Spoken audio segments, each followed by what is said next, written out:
Radio Pays. Une semaine après l'Hexagone, jour de rentrée scolaire aujourd'hui pour près de 90 000 élèves sur tout le territoire.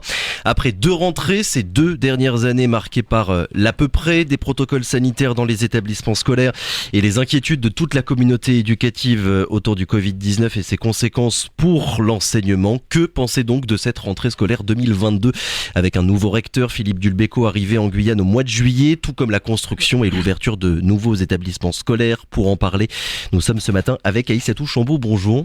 Bonjour Victor Zamit et bonjour à l'ensemble des auditeurs de Radio Pays. Et merci d'être avec nous en ce jour particulier pour tous les parents d'élèves et tous les élèves de Guyane. Vous êtes, je le rappelle, Kylian Nadi, vice-présidente à la CTG, 6e vice-présidente déléguée à la famille et à l'aide sociale à l'enfance, mais également présidente de la FAPEG, la Fédération autonome des parents d'élèves et étudiants. J'aimerais évidemment qu'on commence cette interview en parlant et en revenant sur tout ce qui se passe depuis ces dernières semaines avec cette montée de la criminalité, homicide, braquage, ligotage. L'an dernier, on s'en souvient, une grande partie de la communauté éducative, élèves, parents, enseignants avaient dénoncé la dégradation du climat scolaire un peu partout sur le territoire. Aujourd'hui, jour de rentrée scolaire, quand on voit la situation actuelle et qu'on est parent d'élèves, est-ce qu'on a peur, Aïssatou Chambaud, d'envoyer son enfant à l'école ?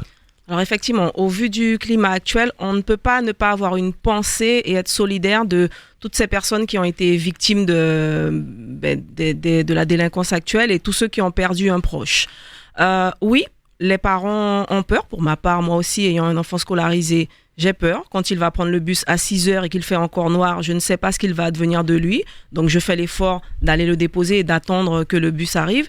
Et ce sur quoi la FAPEG, on sera extrêmement vigilant, c'est la sécurité de nos enfants, que ce soit au sein des établissements, aux abords des établissements, mais aussi en dehors. Je parlais du bus, effectivement, il faut qu'on y pense aussi, parce que souvent il y a des vides juridiques, quand les enfants sont déposés, on ne sait pas par qui ils sont pris en charge, mais à un moment donné, là, on n'a plus le temps, de réfléchir, il faut poser des actions.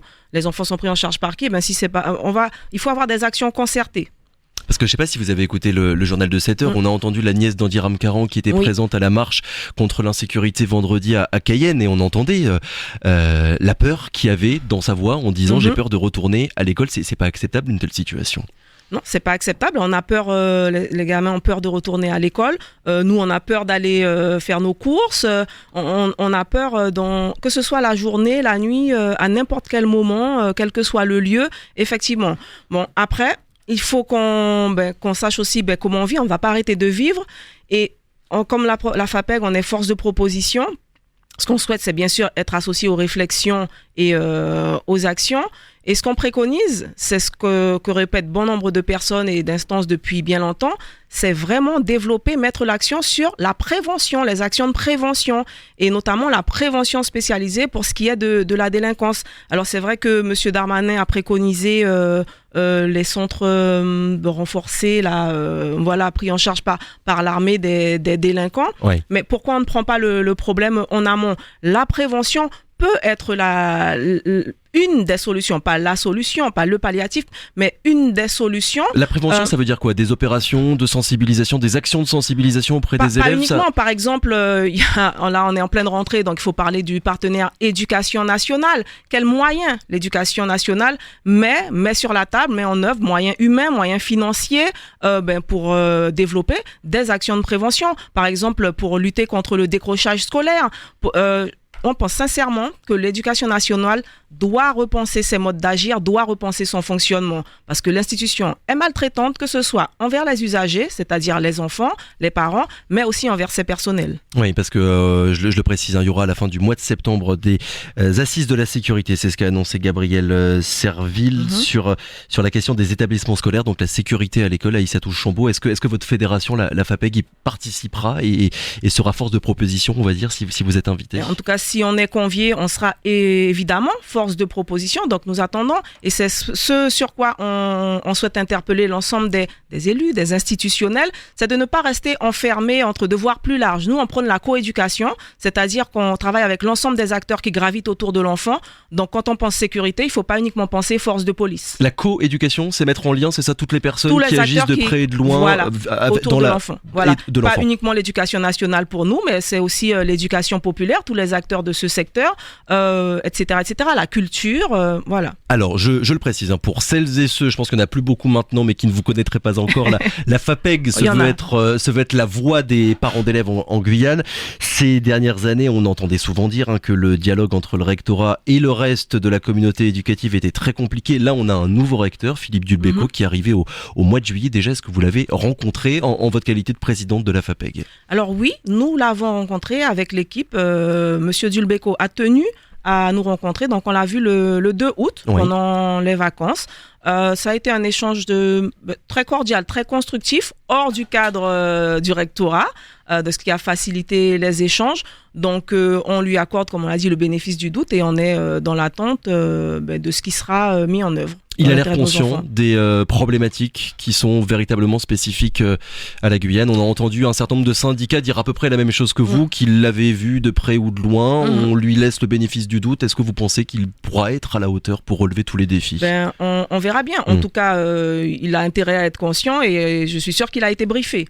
Et en tout cas, par nous, il a bien été briefé sur les problématiques et sur nos attentes. Sur les informations, là, pour cette rentrée scolaire 2022, sur les informations à avoir quand on est parent d'élèves pour bien préparer la rentrée, est-ce que le travail a été fait de la part du rectorat ou bien vous recevez certains parents qui sont peut-être un petit peu désorientés, un petit peu perdus par toutes les informations à retenir en cette rentrée scolaire? Alors, même si on a eu beaucoup moins de sollicitations que l'an dernier, effectivement, il y a encore des parents qui déplorent la communication tardive ou l'absence de communication. Vous avez parlé de report dans certaines communes, dans 3 communes.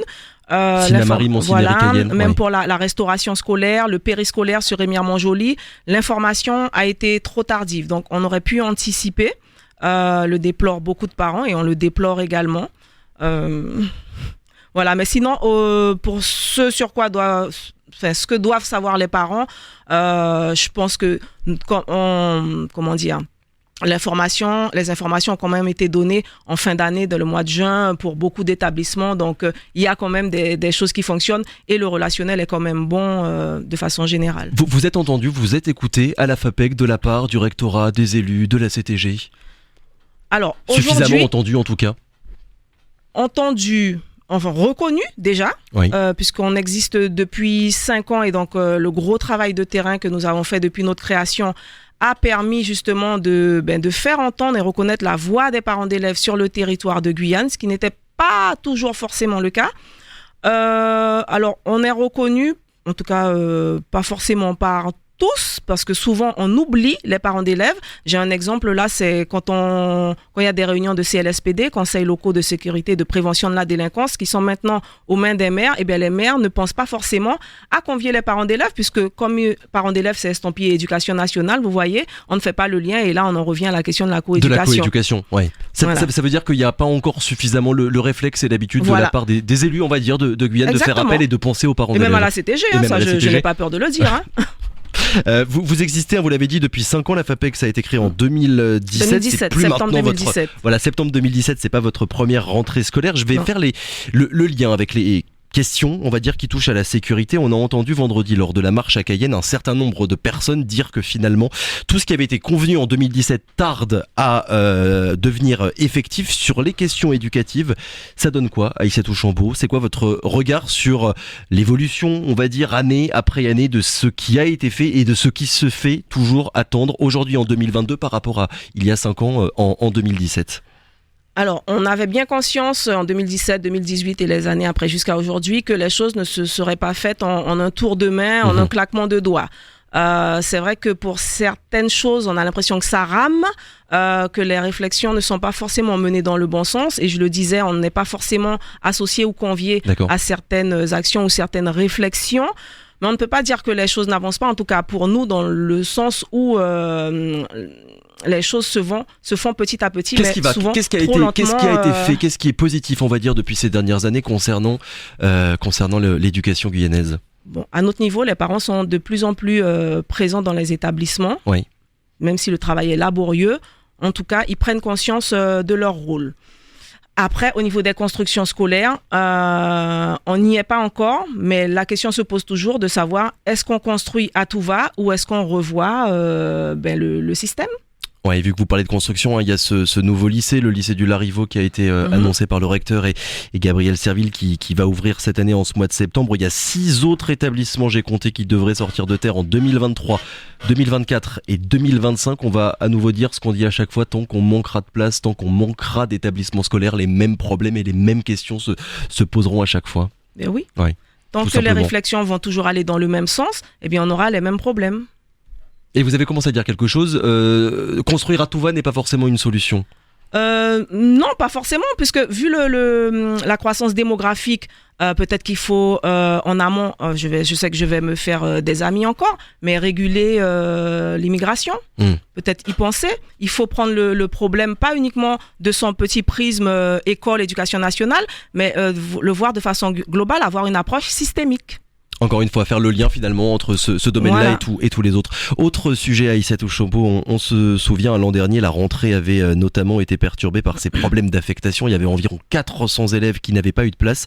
Il y avait des parents d'élèves à l'époque qui avaient formé un collectif. Cette année, d'après les informations, les premières informations qui vous remontent, ça donne quoi? Est-ce que ça va mieux concernant ce manque et ce problème d'affectation? Il y en a toujours. Oui. Alors, je ne sais pas si ça va mieux ou pas, ou si c'est parce que les parents ne se sont pas manifestés ou mobilisés, ou parce que le collectif, lui, a obtenu satisfaction et les autres parents de cette année n'en font pas partie. Je ne sais pas quel est le nombre d'enfants non affectés, mais en tout cas, c'est sûr qu'il y en a, puisque nous, on a reçu des sollicitations, et on sait aussi qu'il y a des parents qui ne connaissent pas la procédure, qui ne savent pas qu'au mois de juin, il y a des commissions qui permettent des recours, et nous, on y siège. Donc, on diffuse l'information aux parents qui nous sollicitent ou à nos membres, mais c'est pour ça qu'on incite les parents à se rapprocher de nous, à faire savoir quand ils ont une problématique, à pas uniquement solliciter la mairie ou le rectorat, mais aussi leur représentation qui est capable de leur donner des informations. Oui, je le précise, c'est compliqué même pour nous médias de savoir précisément le nombre d'élèves qui ne sont pas affectés et qui ne sont pas scolarisés. Même le recteur vendredi en conférence de presse a expliqué qu'il n'avait pas les chiffres précis. Les derniers chiffres datent de l'INSEE, datent de 2019, voilà. Les 12 000 élèves non scolarisés, mais on est en 2022. Et on n'a toujours pas de chiffres actualisés. Peut-être que ce serait l'occasion de réinterpeller sur la création, la mise en œuvre comment ça s'appelle? La scolarisation. Non, la scolarisation et de la réussite éducative, là, je l'ai pas. Là, Kylian, aidez-moi. Kylian ne l'a pas non plus. Bon, personne ne l'a, on essaiera de le retrouver l'observatoire, voilà, l'observatoire de la scolarisation et de la réussite éducative, qui est un outil qui permet de recueillir des chiffres et qui doit permettre de faire des préconisations. Beaucoup de classes, Aïssatou Chambaud, non pourvues en enseignants. On le sait, il y a une pénurie là en ce moment partout en France d'enseignants. Il y en a 4000 qui manquent à l'appel. Pour la Guyane, le nouveau recteur a déclaré qu'il n'y en avait pas moins de professeurs cette année que pour les années précédentes. Est-ce que c'est quelque chose que vous constatez à peu près pour l'instant? En tout cas, des retours qu'on a, c'est qu'il manque des enseignants. Puisque vous le savez, on travaille également avec les syndicats. Donc oui, il manque des enseignants dans beaucoup de classes. Et oui, c'est inquiétant. Je suppose qu'on ne fait pas exception à ce qui se passe au niveau national. Donc oui, il manque des enseignants. Et bien, il faut s'atteler au problème, et l'éducation nationale doit pouvoir nous proposer des solutions. Dernière question, Aïssatou Chambaud, il est déjà 7h29. Va bientôt y avoir les élections pour les représentants de parents d'élèves. Ce sera début octobre, le 7 octobre. Pourquoi c'est important d'y participer quand on est parent d'élèves à ces élections? Pourquoi c'est important de participer, quelle que soit notre couleur associative ou fédérale? C'est parce que ce sont ces élections qui permettent aux parents d'élèves d'avoir des représentants, d'être représentés, de faire entendre leur voix dans l'ensemble des instances de l'éducation nationale au niveau local et national, les instances territoriales, donc de l'ACTG, mais aussi beaucoup d'instances communales. Et nous, on a besoin que les parents se mobilisent et participent aux élections pour pouvoir nous faire des remontées de terrain. Parce que c'est vrai que beaucoup ne perçoivent pas l'intérêt ou se disent bon, encore des élections et tout, ils n'y participent pas. Mais plus on est nombreux, plus on est fort. Ou alors s'ils y participent, ils le font sur des listes autonomes et qui ne sont donc pas unifiées. Et quand on est sur une liste autonome, mais ça ne compte pas. On compte pour du beurre, mais c'est vrai qu'au niveau local et national, les listes autonomes sont majoritaires. Mais ce ne sont pas ces listes qui siègent dans les instances. Il faut faire partie d'une organisation. Merci beaucoup Aïssatou Chambaud d'avoir été avec nous ce matin pour le premier invité du 7h de cette rentrée scolaire. Un mot peut-être avant de terminer pour les élèves, les parents d'élèves qui sont en train de vous écouter dans leur voiture en allant à l'école.